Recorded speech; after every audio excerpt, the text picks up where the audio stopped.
Good morning! Welcome back to my channel. Ngayon po ito na yung ating pang 22 na puto challenge. Langka naman po ang flavor natin ngayon. So ang gagawin po natin ay 4 cups na all-purpose flour. So medyo marami-rami po ito.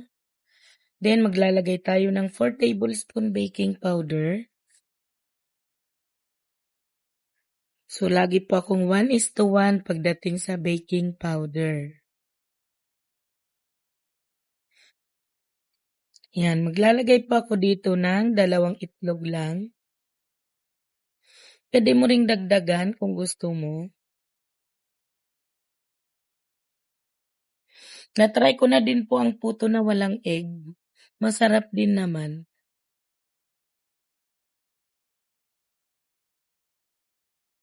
Yun. 2 XL ata itong egg namin kasi malaki eh. Ayan, at ilalagay natin yung coconut oil.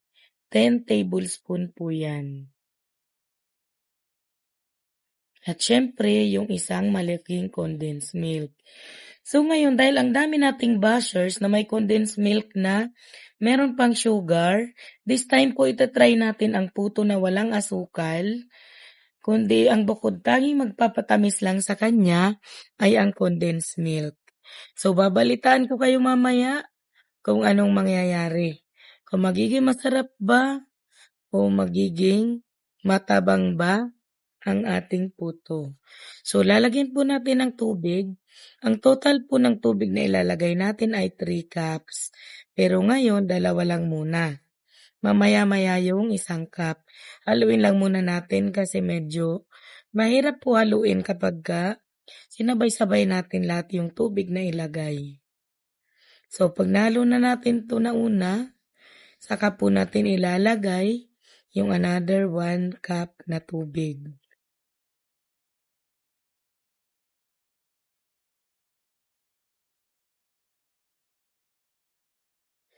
Ayan, haluin lang muna nating maigi.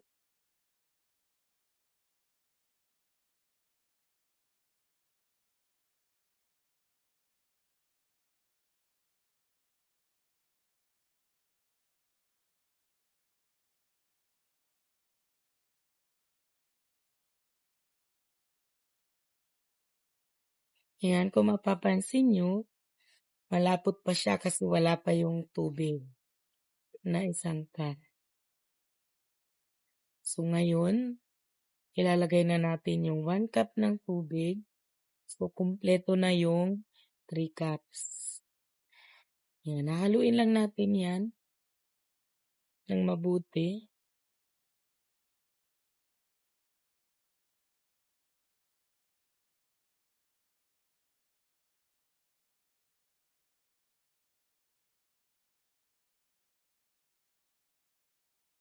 Ayan, pag nanonood po kayo ng mga vlog, huwag kayong magmadali. Panoorin nyo mabuti yung video. So yun, nilagay ko na po yung 1/2 tablespoon na langka flavor. Ang gamit ko po ay McCormick. Nabili ko lang po yan sa SM. Ayan, yan po yung itsura nung langka flavor natin. So artificial flavor pero amoy na amoy langka po habang hinahalo natin. At lasang-lasa pong langka ito mamaya pag naluto natin. Yan, kung mapapansin nyo, dumilaw na din yung puto mixture natin. Madilaw na siya kasi kulay langka na siya. Ayan, inamoy ko pa talaga. Nakita ko sa video. So yun, dahil ako po yung laging nagsasala ng mixture, kahit medyo marami-rami po itong gagawin natin, ay sasalain ko pa rin po ito. Gusto ko po kasi yung puto ay makinis. Yan. Ito po yung ating pagsasalaan. Perfect po talaga yung puto na yan kapag sinala dyan sa salaan na yan. So malaking malaki po yung salaan. Kasya yung 4 cups ng mixture para sabay-sabay silang masala. Oh, 'di ba? Sa mga nagmamadali po diyan, huwag kang magmadali kasi hindi ka makakagawa ng perfect na puto. Kapagka lagi kang nagmamadali ang puto mo, magiging hindi makinis, kagaya ng mga nakikita ko minsan. Kumbaga sa tao ma-pimples, kumbaga sa tao hindi makinis ang mukha. So, ganun ang magagawa mong puto 'pag lagi kang nagmamadali. Ayaw mo magbigay ng time para salain yung puto mo, ayaw mo magbigay ng time para manood ka ng vlog na matino, na may matino kang matututunan. So, kung ikaw po talaga desidido na magkaroon ng business na puto, lahat po ng mga vlog namin, hindi lang sa akin, lahat po ng mga vlog ng mga vlogger na tinitingnan nyo at sinusundan nyo, panoorin nyo pong mabuti. Kasi malingat ka lang dyan ng konti, hindi mo na yan mapi-perfect na magaya mo kung ano yung naluto namin. Kasi lalo minsan sa hulihan, nagbibigay kami ng tips. So kung ikaw si tamad, kalahati lang, tinigilan mo na, hindi ka talaga matututo na makagawa ng perfect. So ito pong gamit nating puto molder ay large po yan.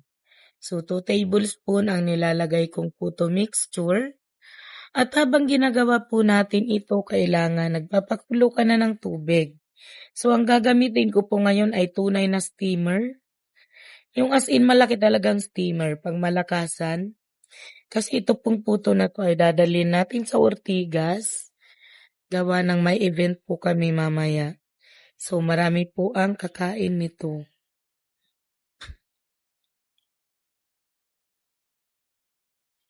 So ayan. Dalawa-dalawang dalawa-dalawang tablespoon. Sakto lang po yan na hindi masyadong puno. Ayan. Ayan yung ating pangmalakasang steamer. Malaki talaga siya. Pero po luhit pa rin natin. So, 10 minutes ko po yan na i-steam. After 10 minutes, ilalagay ko yung cheese. Yan, may tela ulit para di matuluan. Wow!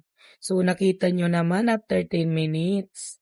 Perfect talaga yung puto natin. At ilalagay na natin isa-isa yung cheese. So, ganun po talaga mainit pero pwede mo naman po yan alisin mo na dyan sa apoy. Ilagay mo sa lamesa at doon ka maglagay ng cheese. Kung hindi ka pa sanay kasi, madali kang mainitan. Pero ako kasi sanay na sanay na. So, 2 minutes po tatakpan natin ulit. At after 2 minutes po, ito na yung ating perfect langka puto cheese. So, napakaganda po ng itsura. At kung titingnan nyo po, sobrang kinis po yan. Yan. Sobrang kinis po ng puto natin at napakaganda po ng itsura. So, kung ganito po yung puto mo at magtitinda ka ng puto, talaga namang maganda talaga at magugustuhan talaga ng customer mo. Kaya wag kang magmadali pag nanonood ka ng vlog. Lalo na sa mga vlog ko kasi minsan sa dulo nagbibigay ako ng tips. So, kagaya nga po ngayon, meron po akong tips. So, sa mga nang aano po dyan, sa mga nang babash po dyan na ang tamis ng puto, na meron pong condensed milk na nilalagay, nagkakamali po kayo. Dahil ito pong nagawa nating puto ay napakatabang po. So, sa madaling salita po, 4 cups all-purpose flour, 1 big can na condense, plus dapat po maglalagay ka ng 1 cup na sugar. So, 1 cup white sugar po. Dapat maglalagay ka po kapag ginaya mo ang recipe na to. So, kung ikaw nandyan at pinutol mo na di ka na nanonood, malamang hindi mo alam na kailangan maglagay pa ng asukal dito. So, yon promise po matabang po kapag walang asukal. So, 1 can ng condensed milk plus asukal. So, ito naman po yung mga medium size na ginawa natin na 1 tablespoon lang bawat isa yung nilalagay natin. Kung makikita niyo po, perfect na perfect din ang medium size na puto natin. So, ito na po yung ating finished product, ang ating langka puto cheese. Ito po ang pang 22 na yata ito natin. Yan, ang ganda po talaga nito.